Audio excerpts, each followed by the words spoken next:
মুক্তা ইব্রাহিমের স্বপ্নের বাড়ি। আচ্ছা ইব্রাহিম মুক্তা, তোমরা বিষয়টা কি তা স্বপ্নের বাড়ি ফালাইয়া কোনানো আছে উনি টেনশন। আসসালামু আলাইকুম প্রিয় দেশবাসী, সবার কাছে আমরা প্রথমে ক্ষমা প্রার্থী। আরে মাপ চাইও নেবে, মাপ তো পরে চাইবা, বিষয়টা কি তা? নমাজের দেরি যেতেছি গারে। মালিক ইয়াউমিদ্দিন।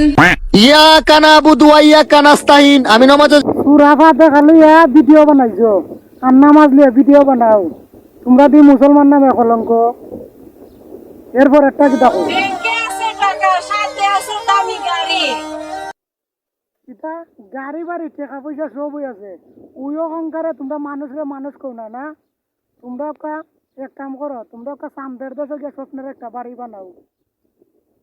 আর নাইলে এক কাম করো, তোমরা যেখানে আছো এখান থেকে আইয়া সোনারঘাটের মানুষের দ্বারা জুতার মালা গলাত লইয়া দেখো একটু মাপ নিমাঞ্চে দেয়। এছাড়া তোমরা কোনো গতি নাই।